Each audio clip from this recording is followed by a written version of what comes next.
Le voy a dar el uso de la palabra ahora a Juanita Barbosa. Ella es profesora de la Maestría de Conservación del Patrimonio Cultural Inmueble. Juanita, 10 minutos, muchas gracias también por su asistencia. Y nos va a hablar sobre las implicaciones patrimoniales del Plan de Ordenamiento Territorial propuesto por el alcalde Enrique Peñalosa. Yo soy profesora de la Universidad Nacional de Colombia, convencida, aunque estudié en la Universidad de los Andes e hice mi posgrado por fuera. Voy a hablarles de un tema que no es común, que es la conservación del patrimonio cultural inmueble. Yo preparé un texto que espero que dure 11 minutos. Cuando recorremos Bogotá, pasamos por muchos barrios y lugares que sabemos que existen desde hace tiempo. A veces simplemente pensamos que son casas viejas, pero en otras ocasiones nos damos cuenta que son barrios y lugares especiales, particulares. Cada barrio con sus características, porque se construyeron en periodos diferentes y nos muestran cómo se fue desarrollando Bogotá a lo largo del tiempo. Surgieron poco a poco para responder a las necesidades de los habitantes y reflejan de qué manera la gente ha buscado acomodarse para vivir y cómo se fue conformando la ciudad. Hoy han cambiado e incluso en algunos barrios ya no vive tanta gente como antes, porque en las que fueron casas unifamiliares funcionan otras actividades y su localización privilegiada fija en ellos la mirada ávida en busca de terrenos para construir. Sin embargo, conservan su propio carácter, derivado de su historia, y por eso los diferenciamos, son parte de la memoria de Bogotá. Si paseamos por las calles inclinadas de la Candelaria en la falda de la montaña, de esa montaña verde que identifica a Bogotá y que todo habitante o visitante aprecia, sabemos que estamos en el centro histórico. Fue parte de la ciudad colonial y republicana y hoy se valora por su importancia histórica, por la presencia de las casonas, de las antiguas iglesias y conventos convertidos en colegios y universidades, por la frenética actividad diaria que contrasta con esa arquitectura que nos conecta con el pasado pero funciona sin problemas en el presente. El patrimonio cultural construido de Bogotá comprende las edificaciones y los sectores urbanos como el centro histórico, los centros de los antiguos poblados como Usme, Suba o Usaquén, los barrios de diferentes periodos como 1 de Mayo, los que se construyeron para darle vivienda a los funcionarios públicos como Modelo Norte, señoriales como La Merced, Teusaquillo o Quinta Camacho, o aquellos que marcaron el desarrollo de la vivienda en la ciudad de los 50, los 60 o incluso los 70, como el Polo Club, Niza, el Centro Antonio Nariño o Pablo VI. También comprende lugares como el Cementerio Central, el Parque Nacional, el Hospital San Juan de Dios o la Ciudad Universitaria, que reconocemos sin problema y nos ayudan a ubicarnos en la ciudad. El patrimonio cultural construido es parte de la ciudad contemporánea y su presencia evidencia cómo fue cambiando a lo largo del tiempo y contribuye a conservar en la memoria de la gente las referencias que le ayudan a entender y, a partir de ahí, a construir la historia futura de su propia cultura. Referencias urbanas, referencias históricas y socioculturales, no son referencias comerciales como las que se abren camino hoy con tanta fuerza para exaltar empresas como las de la telefonía móvil. Me refiero al cambio de nombre de la estación Coliseo. Parecería que los lugares que comprendemos como parte del patrimonio cultural construido fueron tantos, pero en realidad son una minoría en relación con la ciudad que se ha urbanizado y construido en las últimas 4 décadas, que no solo ha aumentado el área de ocupación en la sabana, sino que ha reemplazado con nuevas edificaciones la mayoría de la ciudad que aún existía en los 80. El ordenamiento busca orientar el desarrollo del territorio y regular la utilización racional del suelo con el fin de conseguir que los habitantes de la ciudad y los alrededores podamos mejorar nuestra calidad de vida. La razón de ser de la ciudad es la gente, somos nosotros. Sin embargo, parecería que la dimensión humana como fundamento de la planeación y el ordenamiento del territorio se ha desdibujado. Los grandes problemas y la complejidad de Bogotá han llevado a que desaparezca la importancia de las preocupaciones cotidianas y las necesidades que tenemos. Hoy todo es grandilocuente y el proyecto del POT es un claro ejemplo de ello, pero no todo se puede solucionar mediante la creación de una nueva ciudad pasando por encima de la que realmente existe. Tampoco se trata de hiperregular en busca de decidir absolutamente todo, porque se borran de tajo las particularidades que caracterizan la ciudad real, la que hemos construido a través del tiempo, en la que vivimos y sentimos cada uno de nuestros días. El patrimonio cultural construido es parte de esa ciudad que existe, y conservarlo para conectarlo con el futuro significa entender el valor que tiene. Es resaltar lo particular para mantener la identidad que caracteriza cada lugar, en cambio de generalizar y homogeneizar sin diferencias entre lo nuevo y lo existente, como sucede con el proyecto del POT que se definió. Como el patrimonio cultural construido es frágil y no puede competir con las leyes del mercado inmobiliario, se le debe dar un tratamiento especial que debe ser claro y transparente.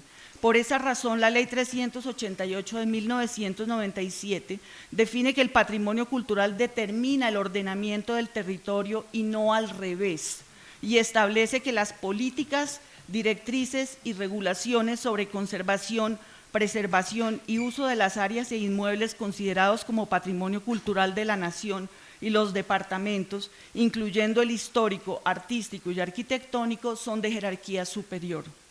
Algunas preguntas para decirles lo que pensamos en nuestro análisis sobre patrimonio cultural en el POT. ¿Cómo se incluye el patrimonio en el proyecto del POT? Se considera parte de una de las tres estructuras bajo las que se organiza el territorio, en la estructura social y económica, y esto significa que se considera como parte determinante. Se incluyen todos los bienes culturales y sectores urbanos que hasta hoy conforman el patrimonio cultural de Bogotá. Sí, se incluyen y se adicionan nuevos sectores, pero estratégicamente algunos se vuelven a delimitar y se reducen inexplicablemente, como por ejemplo el barrio Polo Club. Significa que se deja un pedazo como de conservación para evitar que se diga que se revocó la declaratoria como patrimonio que tenía. Esto no es correcto. Hace más de 30 años, en este caso, se le dice a la gente que su barrio es de conservación y de repente con el POT se le dice no, ya no, ahora su barrio es de renovación urbana. Es más, voy a trazar a través de su barrio por encima del tejido urbano existente, sin que importe quién vive o trabaja ahí, la Alameda Entre Parques, que va a atravesar otros tantos barrios, donde también se afecta el patrimonio y la ciudad existente, para supuestamente conectar con la zona del Parque Simón Bolívar. Todos estos barrios por donde pasa la Alameda Entre Parques, que se traza caprichosamente, pues no sigue corrientes de agua ni nada parecido, sino se aterriza encima de la gente que vive ahí para poderlos declarar como áreas estratégicas de oportunidad económica, específicamente como distrito de innovación. Todos esos barrios se afectan. 30 años son de conservación y de repente son para demoler y construir edificios o para hacer un parque que tenga edificios al lado y lado de su recorrido, sin fundamento válido, solo porque sí. Otra pregunta, ¿se establece el tratamiento que se aplicará para garantizar su condición de bienes culturales del patrimonio? Sí, se define el tratamiento de conservación, pero se abren dos categorías, una de conservación integral y otra de conservación contextual, y no se le asigna la diferenciación de estas categorías a ninguno de los sectores. La contextual es laxa, porque son zonas donde se puede densificar en altura. La asignación de esas dos categorías se deja para posteriores fichas reglamentarias. En el plano de tratamientos, todo lo que es patrimonio está marcado con el mismo azul, sin diferenciación. Eso no es claro y puede significar que muchos de los sectores que son de patrimonio cultural realmente no se van a conservar. ¿Se definen compensaciones por las obligaciones que derivan de ser patrimonio? Sí. similares a las que no se han podido reglamentar en 19 años, y se define sin tanta claridad que se puede compensar el derecho perdido por obligaciones urbanísticas en la misma manzana donde está el patrimonio. Se va a permitir la construcción en altura al lado de las casas y edificios históricos para seguir incrementando la ciudad de culatas. Se contrarresta la condición frágil que tiene el patrimonio cultural construido por su imposibilidad de competir con lo que producen los desarrollos inmobiliarios. No, parece que el proyecto del POT le diera importancia, pero es aparente, porque en realidad muchos sectores de patrimonio van a estar abiertos a la densificación en altura, a todo tipo de usos, y no es claro cuáles son, aparte de los que se reducen poco a poco, como esa mínima zona que se le deja al Polo Club.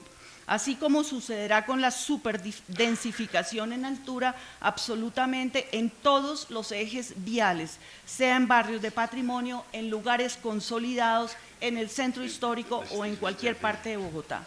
Por último, ¿los habitantes de Bogotá pueden tener confianza en lo que se decide en este POT? No, porque el proyecto de 560 en la versión de junio de 2019, el proyecto de 560 artículos y tantos documentos escritos en miles de páginas para justificarlo, como los planos que lo complementan, no es claro, al menos sobre lo que se define en relación con el patrimonio cultural construido. Nosotros tenemos muchas dudas y nos preocupa que aparentemente se protege para conservarlo, pero en realidad con los instrumentos y normas se le puede dar fácilmente la vuelta a este propósito. Muchas gracias.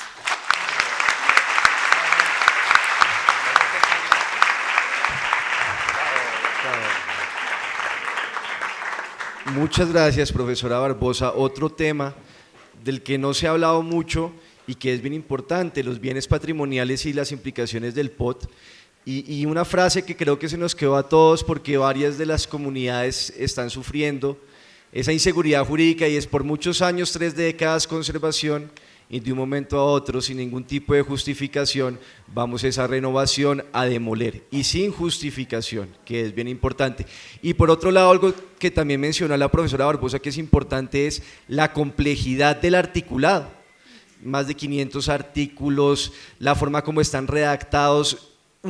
Yo soy abogado, y algo que nos enseñó, me acuerdo en primer año de Derecho, en Introducción al Derecho, un profesor nos decía: para que haya democracia es necesario que las normas sean claras, que las entienda todo el mundo, porque la norma confusa lleva a la trampa, y estas son todas normas confusas. Y voy a agregar algo adicional que es bien importante.